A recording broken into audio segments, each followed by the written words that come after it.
Hello বন্ধুরা, village পুতুল কিচেনে আবারও সবাইকে স্বাগত জানাই। আপনারা সবাই কেমন আছেন? আশা করছি সকলেই ভালো আছেন।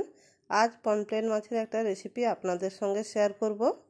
তার জন্য প্রথমে আমি মাছগুলোকে ভালোভাবে কেটে ধুয়ে লবণ হলুদ মাখিয়ে নিয়েছি। এরপর কড়াইতে তেল দিয়ে তেলটা ভালোভাবে গরম করে নিয়েছি। গরম করে নেওয়ার পর একটা মাছ আমি ভেজে নেব। মাছগুলোকে সুন্দরভাবে উল্টে পাল্টে দুপাশ ভালোভাবে ভেজে নিতে হবে। এই মাছে বেশি কাঁটা থাকে না, খেতেও খুব ভালো লাগে, বাচ্চাদের পক্ষেও খুব ভালো এই মাছ। দেখুন বন্ধুরা, আমি মাছগুলোকে দুপাশ উল্টে পাল্টে সুন্দরভাবে ভেজে নিয়েছি। এবার ওই কড়াইতে কিছুটা পরিমাণ তেল দিয়ে দিচ্ছি। তেল দিয়ে পেঁয়াজ কুচি দিয়ে দিলাম। পেঁয়াজ কুচি দিয়ে হালকা পেঁয়াজটাকে ভেজে নেব। এরপর দিয়ে দিচ্ছি টমেটো কুচি। টমেটো পেঁয়াজ সব কিছু হালকা ভেজে নিচ্ছি। ভেজে নেওয়ার পর ওই তেলে দিয়ে দিচ্ছি 5 ফোড়ন, লঙ্কার গুঁড়ো, হলুদের গুঁড়ো, সব কিছু দিয়ে ভালোভাবে মশলাটা কষিয়ে নিতে হবে। 2-3 মিনিট ধরে ভালোভাবে মশলাটা কষিয়ে নিয়েছি।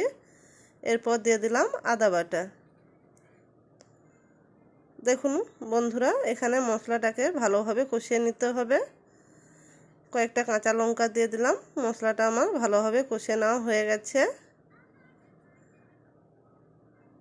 এরপর আমি দিয়ে দিচ্ছি সর্ষে বাটা। সর্ষে বাটা জল করে পরিমাণ মতন জলটাও দিয়ে দিলাম। মশলার সঙ্গে জলটা ভালোভাবে মিশিয়ে নিলাম। মিশিয়ে নেওয়ার পর ভেজে রাখা মাছগুলো দিয়ে দিলাম।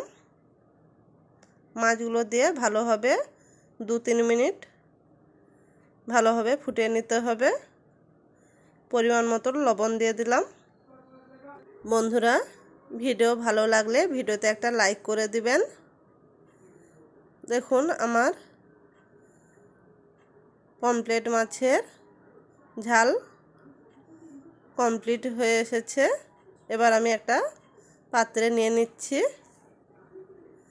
ভিডিও ভালো লাগলে ভিডিওতে একটা লাইক করে দিবেন, কমেন্ট করে দিবেন ও নিজের পরিজনদের মধ্যে শেয়ার করে নেবেন।